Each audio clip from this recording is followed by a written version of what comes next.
name is Cara and today I'm going to be telling you why I reverted to Islam. Also, no hating on my hijab, yeah, this is the first time I've ever wore it in my life, okay? Give me a break. No haram, please, yeah, okay, please. Okay, so yeah, obviously, you know, I'm not a full-time hijabi, I just thought it was fitting for the occasion and I do really love wearing it, okay? So, let's get into the story. So basically, a couple of years ago, I went on a family holiday to Turkey, right? And this was one of the first ever times I heard about Islam. No, the child was not trying to dunk me, it was drowning. The child was drowning, okay?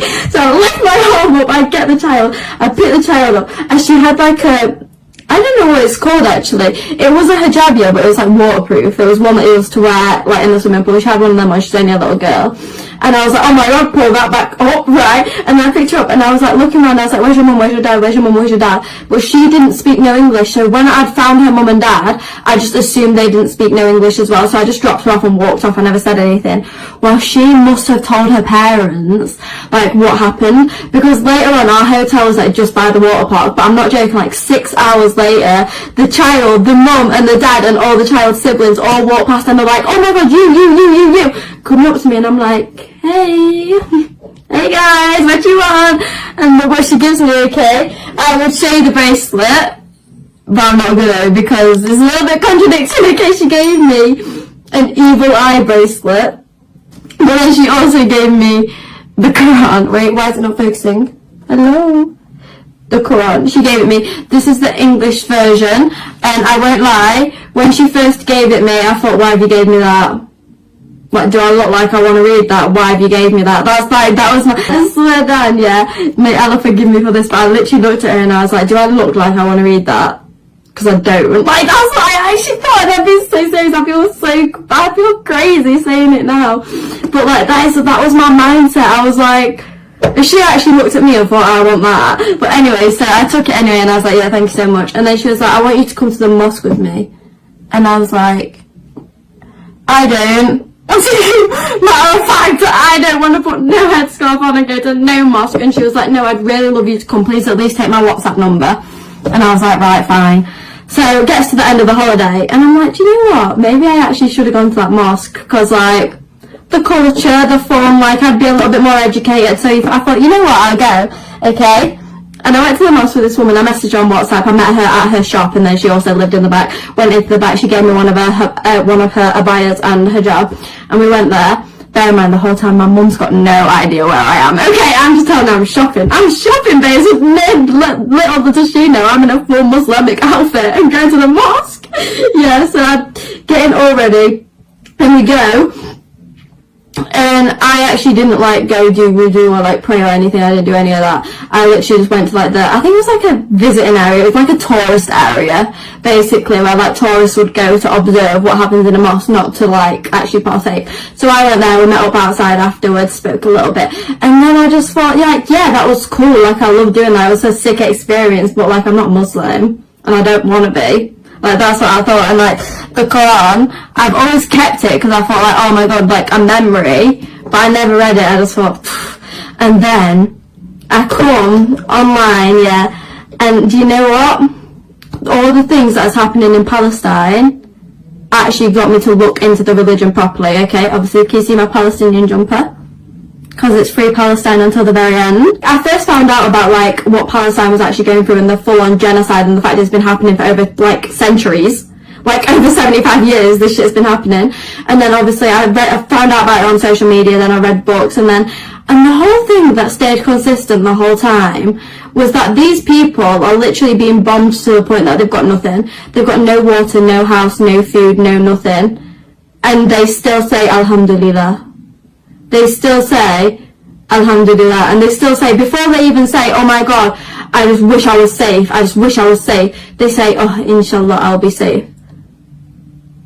Like, that was a mind-blowing thing.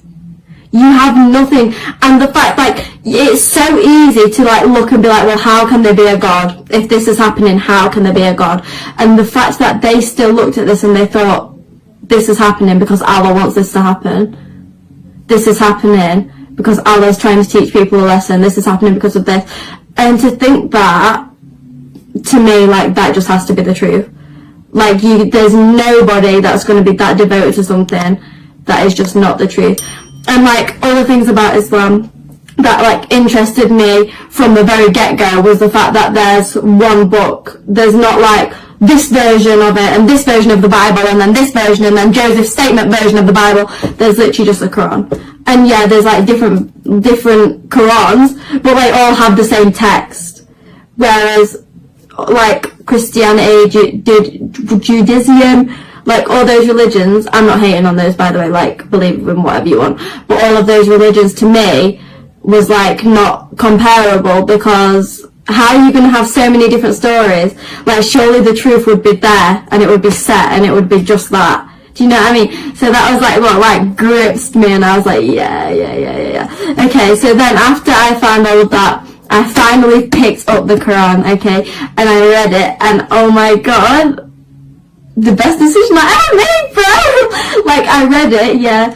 I read it for probably took me like 2 months to read it in total, and then after I read it, I just disregarded it for 2 months, and I was like for 2 more months I was just like, oh, like I've read it now, and yeah, I definitely believe in that, but like being a Muslim just doesn't fit my lifestyle, so I'm not going to be one. And that was my genuine mindset. My genuine mindset was, I know that that's the truth, but like I don't think Muslims will like me, because obviously I have tattoos. I used to drink, I used to eat pork, I used to do all this, and I know we shouldn't expose ourselves as traffickers. I don't know how you say that word yet. I need to stop attempting to say, because I don't know how you say that word yet, but what is it like? May Allah forgive me. But like, I used to do all that, and that was my life, and like still, most of my friends, that is their life, and which I don't mind, like they don't pressure me to do anything, they're completely fine with me like backing out and just like doing what I want and joining in on things I can, and like not, they don't be like trying to pressure me into anything, so I don't need you telling me I need new friends, okay? Like my friends are great, they're very supportive, but like I just thought like even now I thought like what would my dad's reaction be, but my dad doesn't even know now, and like when he does know, is it going to be that deep? No. Is it going to be deeper than the fact that I could have been burning in a hellfire? No. It's actually not. Like it's actually not that deep. And then so basically I was like, do you know what, I'm just going to go for it, and I'm going to go to the library and I'm going to read like a few books about it, and then I'm doing it, okay? So I went to the library, I didn't even get that far, I'll be so real, I did not get that far, and then I went onto my phone and I was just bored in the library. I thought I can't do with books, like, I love reading if I'm in the mood to read. I hate reading if I'm not. Like, if I'm not in the mood to read, reading is the most boring thing to me. So I start going through Instagram Reels, and I see this TikTok, and it's like, it's on Instagram Reels, but it's a TikTok, and it's this girl, and she's like, if you're thinking about taking your Shahada, but you don't know, like, how to pray, and you don't know how to make wudu, and you don't know how to speak Arabic, and you don't know how to, you don't wear hijab, and you don't dress so modestly, and you don't do this, she said, it doesn't matter. You don't need to learn all of that yet. Just take your Shahada, and Allah will guide you. I got up, I walked outside and I rang the mosque, okay? And the closest mosque to me at the time was this, I'm definitely going to pronounce this wrong, so forgive me for that, but it was called the Medina Masjid, and it's in Sheffield, yeah? So big up Sheffield, that was where I took my Shahada, and I called up there and he was like, oh, we can just do it right now on the phone and then focus, and then you can come in and do it in person afterwards. And I was like, you know what, that's sound, okay? So I just did it over the phone, and I was like stuttering so much, you had to repeat it so many times, I was so embarrassed. And then I was like, spent my time at home, because I think I did it on the phone on the Wednesday, and then I actually took it at the mosque on the Saturday. The whole week I was at home, I was literally sat in my bedroom like, Ashhadu anna la ilaha illallah. I was so embarrassed, because on the phone I could not do it right. So then I got to the mosque, and also the imam, yeah, he had told his niece to come, because I was a girl going by myself, and I was scared. I didn't even know how to enter, okay? I didn't even know like where to take my shoes off. I didn't even know when to do anything, right? So she came and she saved my life, basically. And she actually did. Like, I owe that girl so much, because if she didn't turn up that day, you know, I actually wouldn't have walked in, and I would have never taken my Shahada, because I was just so scared. But I was just actually terrified. But yeah, I went in, And then I did it, and I sat there and I was like, La ilaha illallah, and then my life's just great, innit? Yeah, my life's just great. Yeah, so then basically from the mosque they gave me a couple more books. So this is like what I've been doing since I reverted. I have been educating myself a bit more. I'll educate myself on how to rough a hijab after this video, because this is so humbling. Yeah, like, and every time I pray, yeah, the shit's like flinging out like this. So like, how do I get it to just stay? Yeah, because I'm not ready to wear it full time yet, because I live at home. Everyone won't let me. But like, even if I was to, like, just wear it on the odd occasion, like even at home or out and about, how do I get it to stay? Because even though I don't wear it full time, I can't just have it dropping off in the middle of the day. Anyway, irrelevant. So since then, the mosque gave me this book, and it's basically all about the Prophet Muhammad.